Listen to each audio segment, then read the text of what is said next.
안녕하세요. 2020 소프트웨어 교육 페스티벌 수업 콘서트에서 여러분들을 만나 뵙게 되어 반갑습니다. 저희는 서울과학고등학교에서 나도 출제자라는 수업을 준비한 박다솜, 박병기, 장광재입니다. 지금부터 저희 수업을 차근차근 설명해 드리도록 하겠습니다. 그럼 지금부터 한번 가볼까요? 고고고!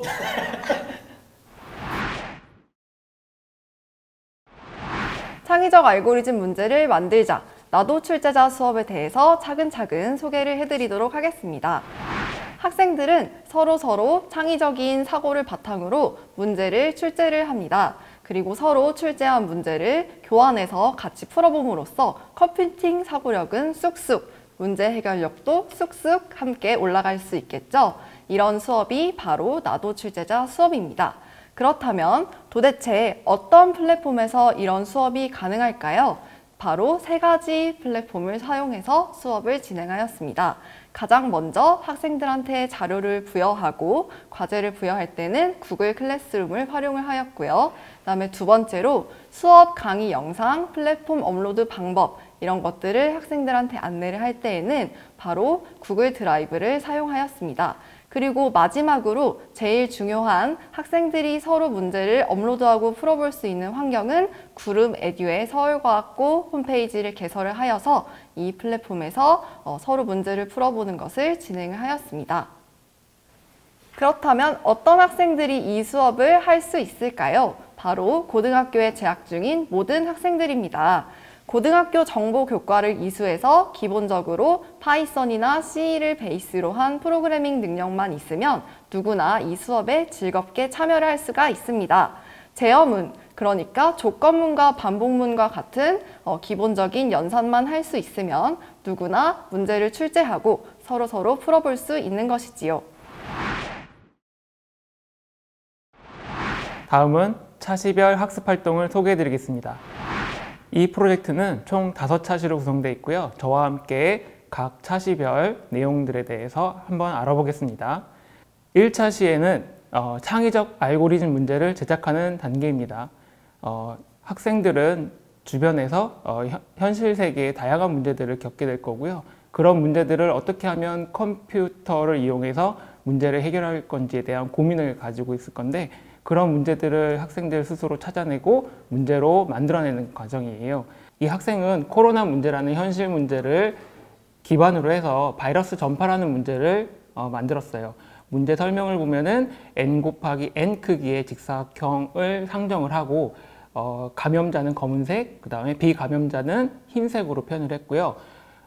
우리 코로나에서 방역수칙에서 사회적 거리두기를 이제 강조하잖아요.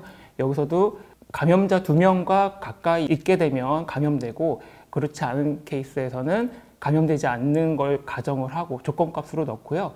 그 다음에 문제를 해결하는 건데, 몇 분 후면 방 안에 있는 모든 사람들이 바이러스에 감염되는 건지, 이런 문제를 해결하는 문제입니다.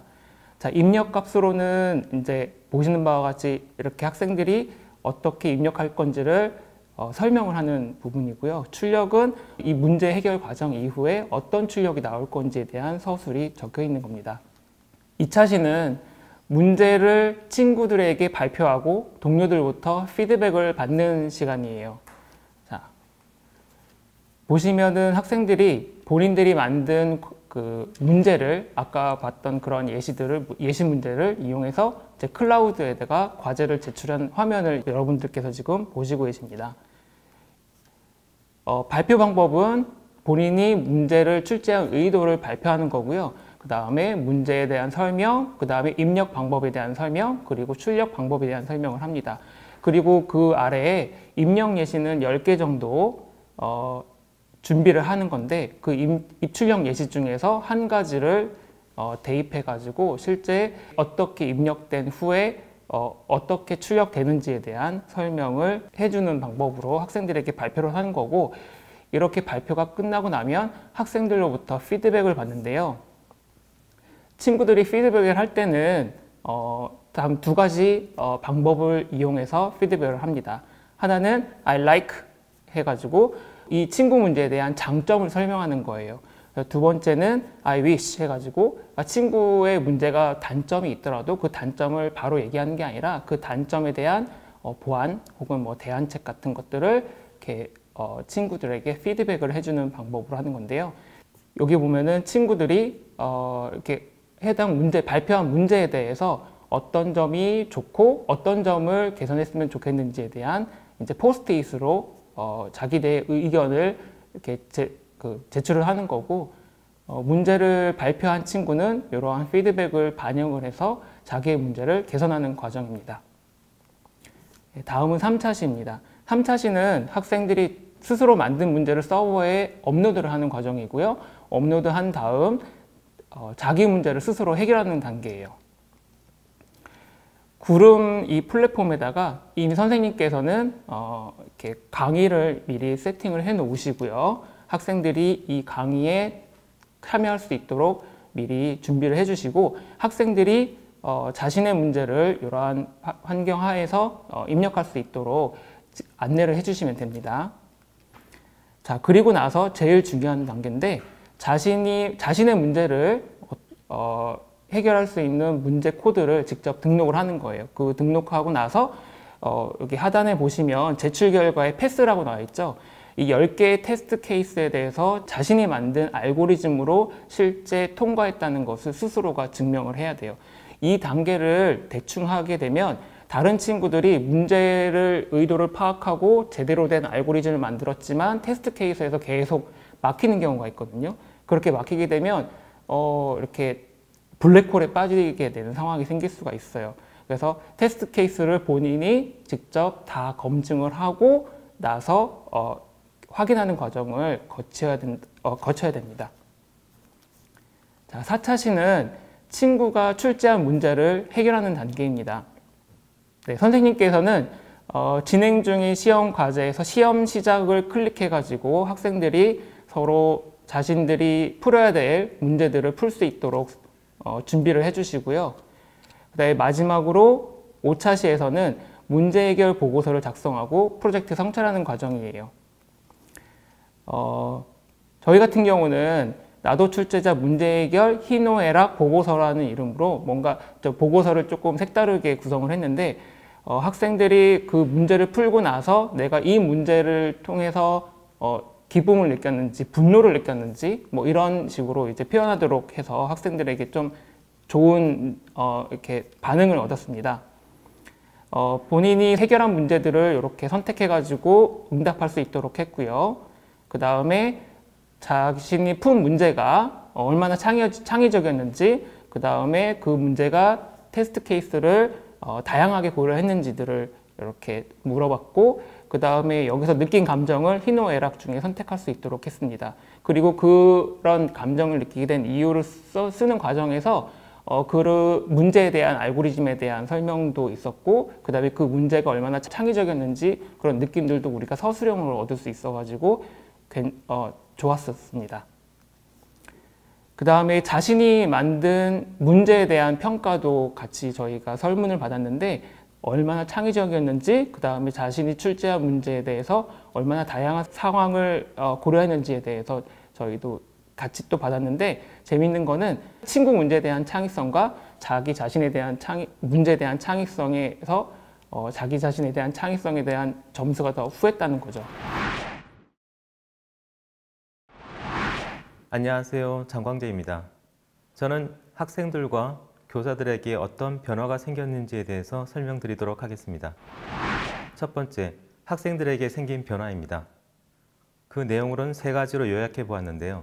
첫 번째는 프로그래밍에 대한 흥미가 증가했다입니다. 기존의 과제에서는 학생들에게 무조건 풀어야 될 과제만 제시하였는데, 그럴 경우는 학생들이 이 과제를 해결해야 될 문제로만 인식하기 쉬웠습니다.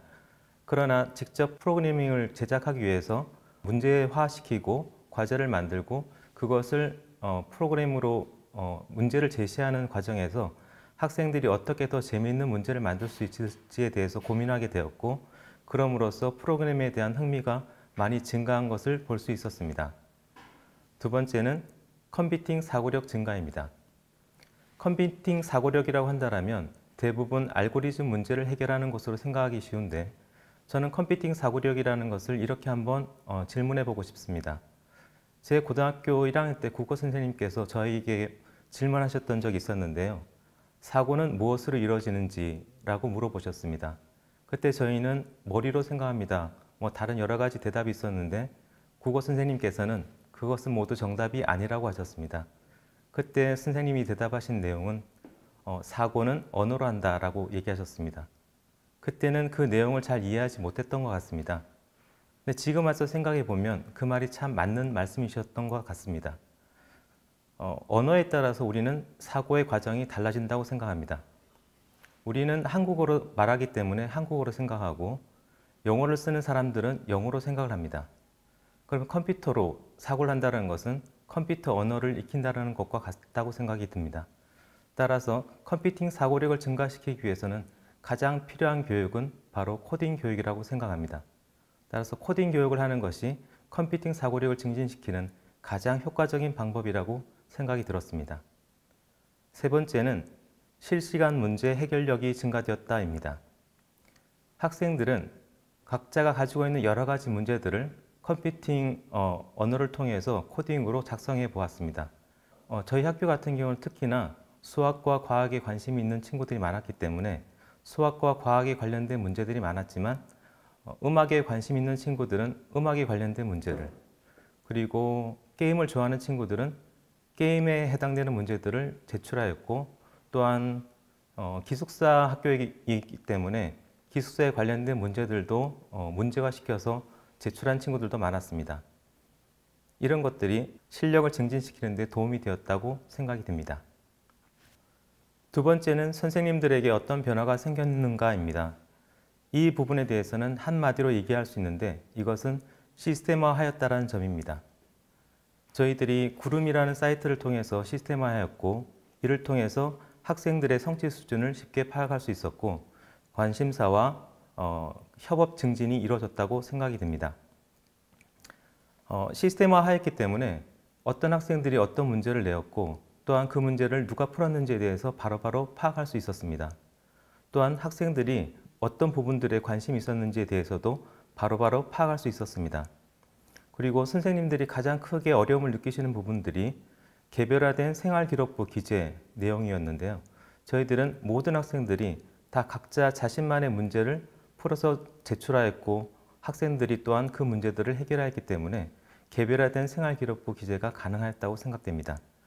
또한 시스템화되었기 때문에 선생님들이 각자의 반의 문제들을 다른 반과 교차해서 풀었기 때문에 서로 간의 협력도 증진되어서 여러모로 시스템을 잘 도입한 시점부터는 수업을 진행하기가 훨씬 쉬워졌다고 생각이 듭니다. 이상이 이번 우리가 만든 수업 모형의 가장 큰 장점이라고 생각이 듭니다.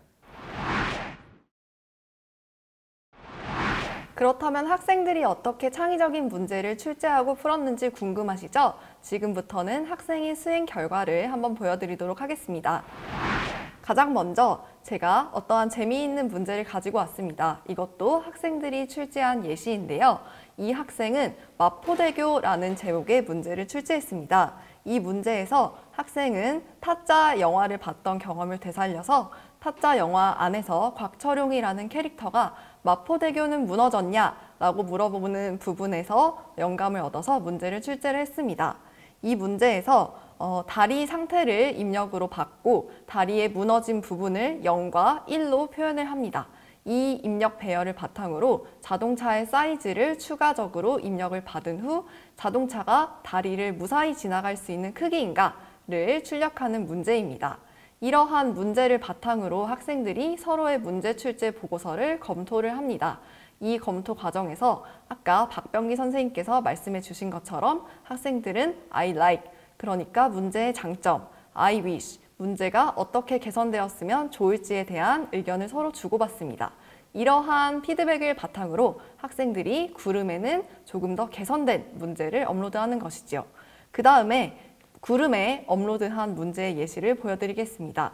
이 학생은 앞서 문제를 피드백하는 과정에서 문제를 말로만 설명하니까 상상하는 것이 어렵다는 피드백을 받고 그것을 개선하기 위해서 문제 상황을 예쁜 그림 배열로 표시를 했습니다.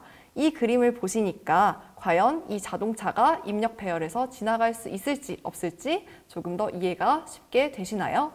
이렇듯 학생들이 서로 구름에 업로드한 문제를 서로 풀어내게 됩니다. 그렇다면 학생들은 문제를 서로 풀 때 과연 이상적으로 한 번에 문제를 풀어낼까요? 네, 물론 그렇지 않겠죠. 그래서 학생들이 문제를 푸는 과정에서 오류를 많이 범하기도 하고 짜증을 내는 상황이 오기도 합니다. 그렇지만 고생 끝에 낙이 온다는 말이 있듯이 학생들이 이렇게 어려운 과정을 통해서 스스로 알고리즘을 고안하고 이것을 프로그래밍 언어로 구현해내면서 학생들은 엄청난 성취감을 얻게 됩니다. 이 화면에서 보시는 것은 학생이 문제를 제출한 예시인데요. 여기에서는 정답 코드를 깔끔하게 제출을 해서 지금 아래쪽에 보시면 초록색으로 V 표시가 된 것을 확인하실 수 있습니다. 그렇지만 학생들이 오류가 있는 프로그램을 제출하게 되면 빨간색으로 X가 떠서 선생님들이 이것을 보고 쉽게 학생들한테 코드의 어느 부분을 개선해야겠다는 피드백을 제공해 주실 수가 있습니다. 그렇다면 마지막으로 학생들은 어떠한 점을 프로젝트를 통해서 느꼈을까요? 이것은 문제 해결 보고서의 한 부분인데요. 학생들은 저희 수업에서 3가지 문제 이상의 친구들의 문제를 해결하였습니다. 그래서 각각의 3문제별로 이 문제가 창의적이었는가, 그리고 문제의 테스트 케이스는 다양한 상황을 고려하였는가와 같은 질문에 5점 척도로 대답을 하였습니다. 그 다음에 추가적으로 서술형 질문도 저희가 많이 물어보았는데요. 저희가 이번에는 학생들이 문제를 풀 때 어떠한 감정을 느꼈고 그 감정을 느낀 이유를 한번 물어보았습니다. 그랬을 때 희, 노, 에, 락 이 4가지 감정 중에 학생들이 선택을 할 수 있었는데요.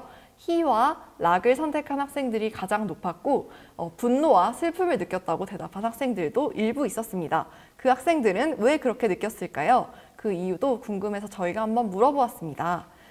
이 예시를 보시면 내가 낸 문제와 비슷하게 짤 수 있어서 신기하고 즐거웠다 라고 대답을 한 학생도 있었고요. 그 다음에 별 2개짜리 엄청 쉬운 문제처럼 보였음에도 불구하고 내가 이 문제를 해결하는데 엄청나게 많은 시간을 들였다는 게 되게 놀라웠다 라고 대답한 학생들도 있었습니다. 되게 재미있으시죠? 그 다음에 2번째 질문은 이 학생이 문제를 풀어보면서 그 문제를 알고리즘 측면에서 어떻게 개선할 수 있을지에 대해서 한번 또 물어보았습니다. 그랬을 때 학생들이 이와 같이 다양한 대답을 하였습니다. 그 다음에 마지막으로 학생들이 친구들의 문제를 푸는 과정을 되새기면서 평가를 하였다면 자기의 문제도 한번 돌이켜 보아야겠죠. 그래서 마찬가지로 내가 출제한 문제가 창의적이었는가 라고 물어보았는데 여기에서 친구의 문제보다 후하게 점수를 평가했다는 것이 매우 재미있었습니다. 그 다음에 마찬가지로 내가 출제한 문제도 테스트 케이스 상황을 충분히 고려하였는가에 대해서 학생들이 5점에 가장 많이 체크를 하였습니다. 그리고 프로젝트 수행 과정에서 가장 의미 있었다고 느끼는 점을 또 물어보았습니다. 그랬더니 대부분의 학생들이 시행착오를 겪었던 과정을 서술하고 이러한 시행착오를 자기만의 방법으로 해결한 노하우를 담아서 해결한 것이 즐거웠다. 이런 식으로 대답을 한 것을 알 수 있었습니다. 그리고 이러한 질문을 통해서 저희가 수업 시간에 학생들을 관찰하는 것만으로는 알 수 없었던 학생들의 속마음 그리고 프로젝트 수행에 임했던 에피소드 같은 것을 알 수 있어서 저희한테도 정말 의미 있는 프로젝트였습니다. 그러면 마지막으로 우리 수업을 통해서 각자 선생님들께서 느꼈던 점들을 Q&A 형식으로 한번 풀어보도록 하겠습니다. 자, 첫 번째 선생님들 수업을 하면서 가장 기억에 남았던 것들은 어떤 게 있을까요?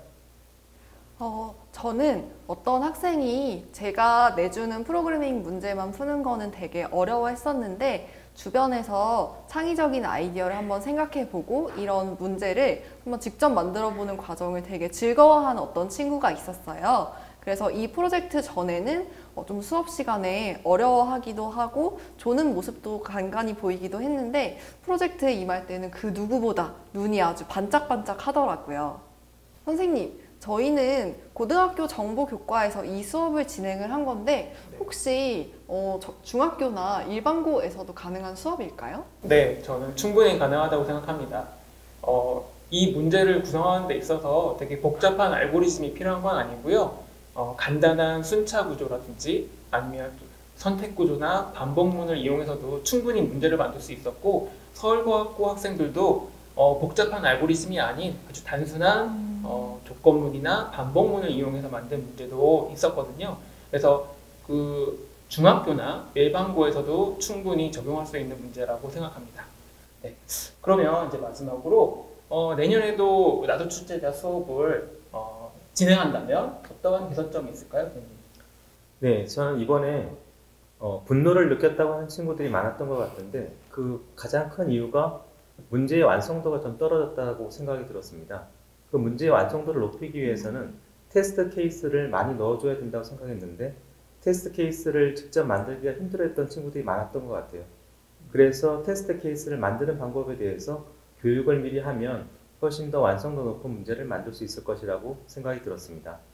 맞아요. 테스트 케이스가 학생들이 준비하기 되게 어려웠는데 그런 부분에 있어서 선생님들이 조금 더 신경을 써주시면 아이들이 이 프로젝트를 수행하는데 굉장히 큰 도움이 될 것 같습니다. 와, 선생님들 그런 점을 생각하고 계셨군요. 그렇다면 저희 수업 소개는 이걸로 마무리할까요? 네. 네, 좋습니다. 지금까지 저희 수업 콘서트 영상을 봐주셔서 감사합니다. 저희 프로젝트가 여러분들이 수업하시는데 도움이 되셨으면 좋겠습니다. 지금까지 소개해드린 수업은 소프트웨어 중심사회 포털에서 영상으로 확인하실 수 있습니다. 감사합니다.